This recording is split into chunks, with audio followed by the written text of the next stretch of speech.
Good morning class. How are you all? Hope you all are fine. Let's start unit number 1. Unit number 1, Numbers and Arithmetic Operation. Exercise 1D, page number 21. Topic Good mass. बेटा आप लोगों ने पहले डिमास rule पढ़ा. D stand for division, M stand for multiplication, A stand for plus, S stand for minus यानी subtract.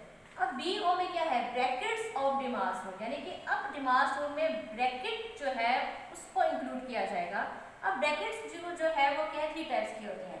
आपको मैंने पहले बताया B stand for brackets. Type of bracket 3 types है. नंबर 1 पैरेंथेसिस ब्रैकेट है, दूसरी है कर्ली ब्रैकेट, तीसरी है बॉक्स ब्रैकेट. पैरेंथेसिस ब्रैकेट सबसे स्मॉल ब्रैकेट होती है, इसको राउंड ब्रैकेट भी कहते हैं, स्मॉल ब्रैकेट भी कहते हैं, पैरेंथेसिस भी कह देते हैं. क्योंकि इसकी शेप कर्ली है तो इसको हम कर्ली ब्रैकेट, और इसकी शेप में बॉक्स है तो देखिए इसको हम बॉक्स ब्रैकेट कहा जाता है. अब डिमास रूल के साथ साथ हम बीच में कुछ क्वेश्चंस में ब्रैकेट्स का भी जो है वो डिस्कस करेंगे. क्वेश्चन नंबर 8 में आ जाएगा, लिखा है थिंक केयरफुली एंड सिंप्लीफाई. आपने पहले से गौर से देखना है, देन सिंप्लीफाई करना है. आपने ये देखना है कि बेटा आपको मैंने बताया था कि कहीं भी आपको रूल नहीं बताया जाएगा कि इस रूल से करना है, या कभी किसी क्वेश्चन में बताया भी जा सकता है. आपने जो चीज़ याद रखनी हो ये है कि आपके पास मोर देन ऑपरेटर्स होंगे. ठीक है, अब क्या है, आपको प्लस माइनस मल्टीप्लाई और plus divide multiply minus operator है. एक से ज़्यादा ऑपरेटर यूज़ हो रहे हैं बीच में आपको, यानी कि आपको पता है कि आप कौन सा रूल यूज़ कर रहे हो, डिमास. जब एक से ज़्यादा ऑपरेटर हो तो आपने डिमास यूज़ करना है. डिमास रूल का पहला और आपके पास है डिवाइड. आपने देखना है अपने क्वेश्चन में कहाँ डिवाइड है. सबसे पहले हम एक बार क्वेश्चन लिख लेते हैं.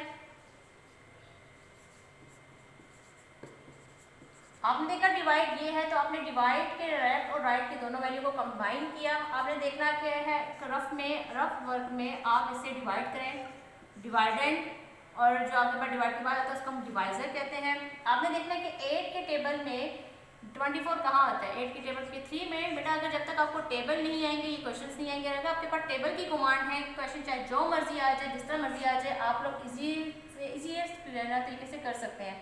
ठीक है, अब आपने क्या 8 3 है 24. अब ये जो 3 है आपके पास, आपने इस डिवीजन के नीचे लिख दिया.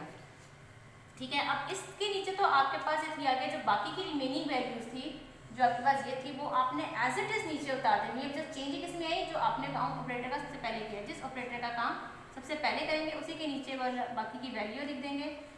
ऑपरेटर 31. यहाँ पे क्या आ जाएगा, मल्टीप्लाई 9 माइनस 39. जी क्लास अब दोबारा देख रहे हैं. अब यहाँ पे डिवाइड नहीं है, लेकिन आप देख सकते हैं कि यहाँ पे मल्टीप्लाई आ रहा है. तो सबसे पहला स्टेप आपका क्या होगा, मल्टीप्लाई का. 9 का टेबल 3 तक पढ़ लें, 3 का 9 तक पढ़ लें, एक ही बात है. 9 3 27. हमने ऑपरेटर के नीचे लिख दिया. बाकी की जो रिमेनिंग वैल्यू थी वो हमने एज इट इज लिख दी. क्या थी आपके पास, प्लस, और ये 31 माइनस 39. अब आप देख सकते हैं कि डिमास रूल में सबसे पहले डिवाइड होना चाहिए, फिर मल्टीप्लाई होना चाहिए, देन प्लस. अब आपके पास प्लस आ रहा है, प्लस वाला ऑपरेटर ले लें.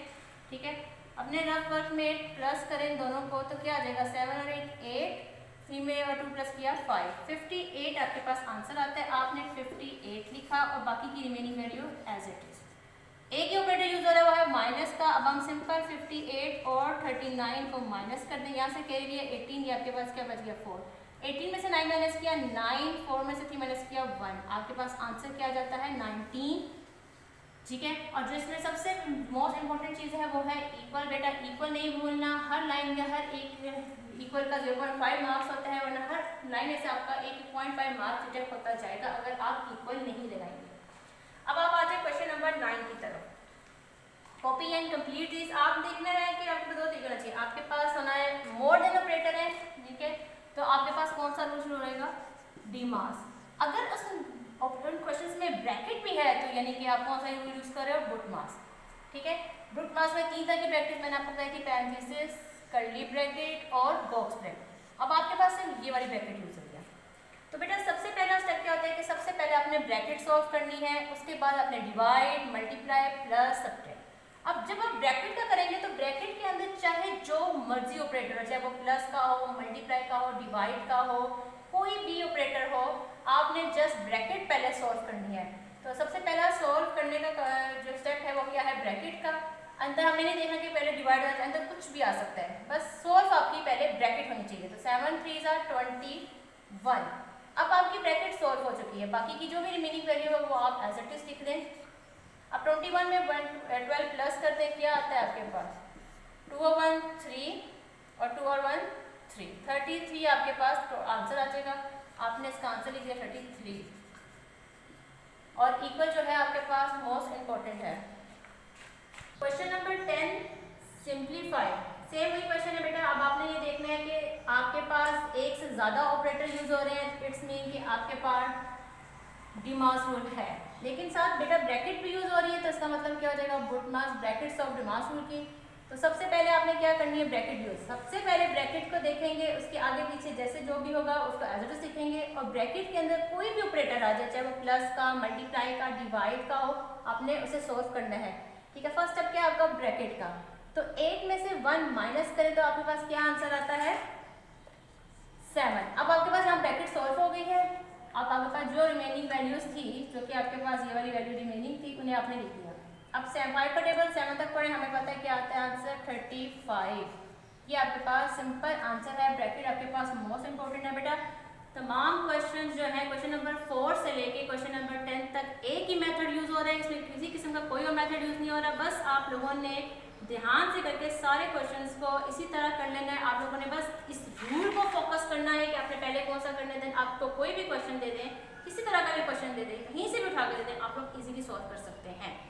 ठीक है बेटा, अब ये आपके पास एक एक्टिविटी है, क्वांटिटेटिव रीजनिंग आपके पास बुक है, क्वांटिटेटिव रीजनिंग है आपके पास बुक, पेज नंबर 33 से 36। ये आपका बेटा एक्टिविटी का वर्क है, ये आप लोगों ने खुद करना है, खुद सॉल्व करना है। बहुत ईजी है, सेम उन्हीं स्टेप्स में जैसा कि आप लोग बुक में कर चुके हुए हैं। Thank you very much class.